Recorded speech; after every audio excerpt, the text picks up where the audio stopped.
Hablaremos esta noche del cero. Podríamos empezar diciendo que la numeración escrita es probablemente tan antigua como la propiedad privada.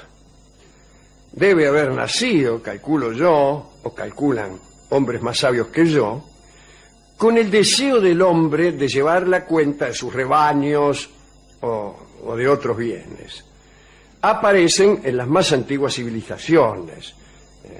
Disculpen ustedes, incisiones sobre un palo.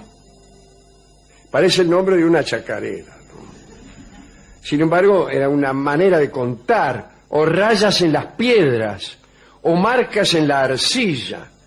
Incluso en las cavernas del hombre prehistórico se han encontrado esta clase de registros. La numeración es probablemente más antigua que el lenguaje escrito, y es quizá el registro de los números que ha sugerido la posibilidad del registro de las palabras. El uso esquemático de la escritura numérica tiene sus antecedentes más antiguos en Sumer y en Egipto, como en verdad casi todas las cosas. En ambos pueblos aparece el sistema cardinal, es decir, cada número hasta 9 es simplemente una reunión de signos, unas rayitas. Este es el sistema cardinal. 1, 2, 3, 4, 5, 6, 7, 8, 9 son rayitas. Y el 10 es otro signo, ya no es una rayita.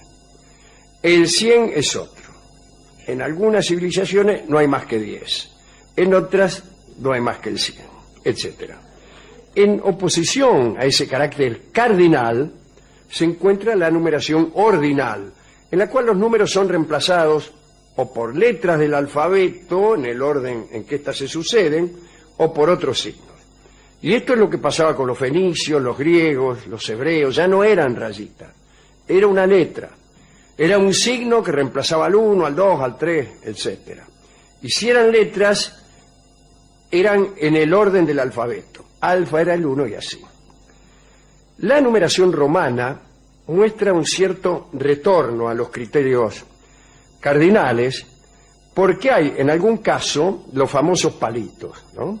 La evolución de los sistemas de numeración de la antigüedad encuentra su expresión final en el sistema ordinal de los griegos y también en el cardinal de los romanos. ¿Cuál era superior? Bueno, qué sé yo.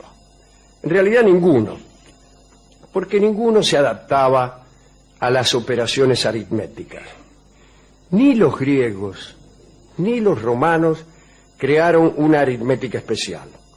Y es raro que pueblos tan adelantados en otras ciencias no hayan hecho casi ningún progreso en el arte de calcular. Tanto es así que la dificultad de los cálculos en aquellas civilizaciones era enorme. Un tipo capaz de hacer cuentas era considerado con muchísimo respeto. Por ejemplo, un mercader alemán, ya estoy hablando en el siglo XV, tenía un hijo y deseaba darle una educación comercial. Y si el tipo deseaba que su hijo aprendiera suma y resta, lo podía mandar a una universidad alemana. Si en cambio lo quería especializar en multiplicación y división, lo mandaba a Italia. Así estaban las cosas, ¿no? ¿Y cómo se multiplicaba o se dividía en aquel entonces? Me preguntará usted, ¿no? En general se duplicaba. Los tipos sabían duplicar. Entonces, la multiplicación era una serie de duplicaciones y la división era descomponer un número varias veces en dos partes iguales. Entonces, ahí van progresando, ¿no? Por ejemplo, ponele, vos querías multiplicar 46 por 13. No importa para qué. No importa para qué. Queríamos multiplicar 46 por 13. Primero hacían 46 por 2. Les daba 92. Después hacían 92 por 2. Y le daba 184. Y así seguían duplicando. 184 por 2 les daba 368. Sumaban todo y les quedaba 552, que era el equivalente a 46 por 12. Bueno, después le sumaban otra vez 46 y ya estaba. Bueno, era mucho lío, ¿no? Era mucho lío. Para una multiplicación de porquería. Calcule usted. Quiero decir que los cálculos que hoy en día hace un niño con facilidad exigían la intervención de un especialista. Ahora imagínese la industria, el comercio, la propiedad agraria, la tenencia de esclavos, requerían cálculos complicadísimos. En general, por ejemplo, para contar gente o contar rebaños, seguían el método que se ha encontrado en Madagascar para contar soldados. Se hacía pasar a los soldados en fila por un pasaje estrecho de a uno. Por cada uno que pasaba, usted dejaba caer al suelo una piedra. Cuando contaban 10 piedras, se colocaba una piedra en otro montón, que representaba las decenas. Cuando se juntaban 10 piedras en el segundo montón, se habilitaba un tercero, que correspondía a las centenas.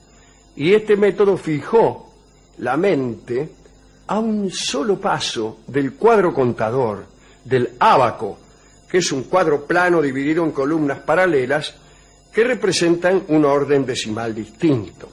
Las unidades, las decenas, las centenas. Porque el asunto es este, ¿no? Hay un cuento de Borges, que es Funes el Memorioso, y Funes le había puesto nombre a todos los números. No me acuerdo cuáles eran esos nombres, pero el 1 era Fantoche, el 2 era Terencio, el 3, qué sé yo, el Negro Timoteo, el 4, el Agua Blanda, y así hasta 500. Y dice Borges, lo que no comprendía Funes es que el número 374 no era el manto celeste, sino que era 4 unidades, 7 decenas y 3 centenas. Ese era el asunto, ese era el 374, y eso es lo que el mundo tardó tanto en comprender. Cuando se comprendió esto, las cosas mejoraron. Hubo un tipo, un hindú desconocido, que descubrió el principio de posición, y sin este invento ningún progreso en la aritmética hubiera sido posible. Costó mucho descubrirlo, y sin embargo uno tiene la sensación de que el primer intento para trasladar la acción del cuadro contador, por ejemplo del ábaco al lenguaje de los números, conduce enseguida al principio de posición, pero no, se tardó siglos y siglos. ¿Por qué los grandes matemáticos de Grecia no vieron esto? ¿Cómo una nación que nos dio la geometría no pudo crear ni siquiera una álgebra rudimentaria? Respuesta, qué sé yo. El principio de posesión, o mejor todavía de posición, que no descubrieron los griegos, consiste en dar a una cifra un valor que depende no solo del elemento de la sucesión natural que aquella representa, sino de la posición que ocupa respecto de otros símbolos.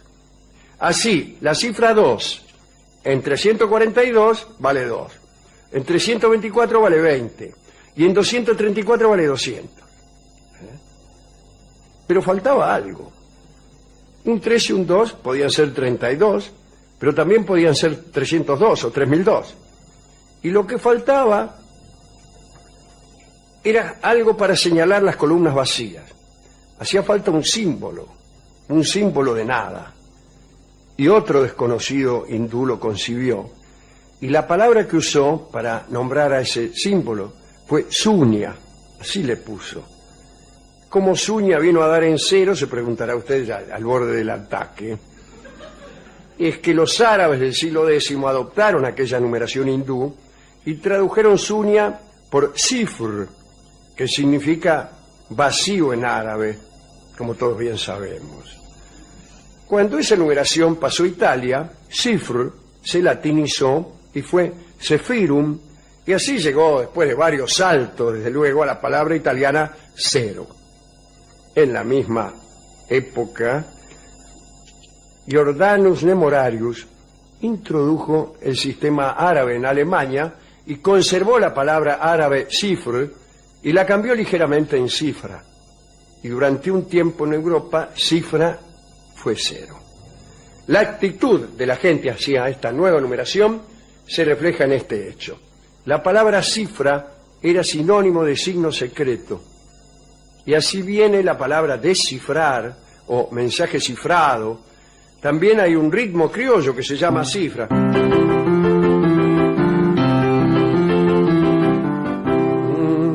al que me anota en un cero. Eso se llama cifra. Nadie la conoce ni la toca. También cifra quiere decir cualquier signo numérico. Pero no crean que esto fue fácil de imponer, ¿no? Recién en el siglo XVI esta nueva numeración empezó a cundir en todas partes. Hasta ese año todavía había muchos que se resistían a los números arábigos, al cero, y seguían con los viejos números romanos, que desde luego siguen viviendo en algunos foros. Por ejemplo, en los relojes. En algunos relojes todavía hay números romanos. En el principio de los capítulos de la literatura también se prefieren los números romanos. En algunos lugares, más bien de adorno, ¿no? Se usan números romanos incluso para numerar reyes. Uno no pone Carlos VI con un 6, pone Carlos V. Bueno. Pero esa gente que no se adapta es como esos que no hablan con los contestadores, o que no tienen internet porque son poetas.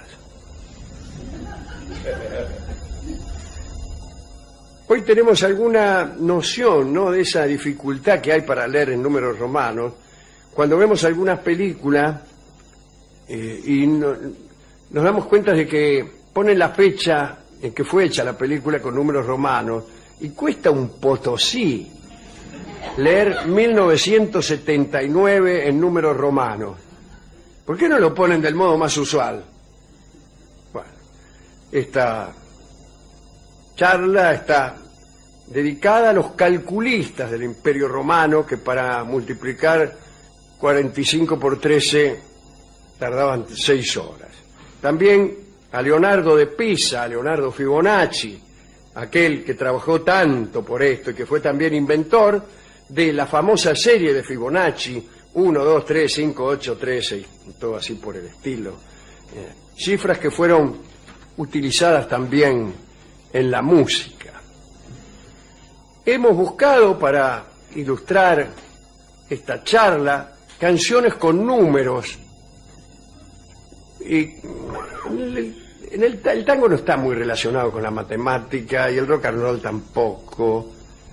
Hemos registrado el tango 1, el tango el 13, el tango, la samba 7 de abril. Así que no sabemos con qué número vamos a ilustrar esta charla, pero yo propongo hacer lo siguiente. Yo voy a hacer así y ustedes digan pare cuando quiera. Va. 39.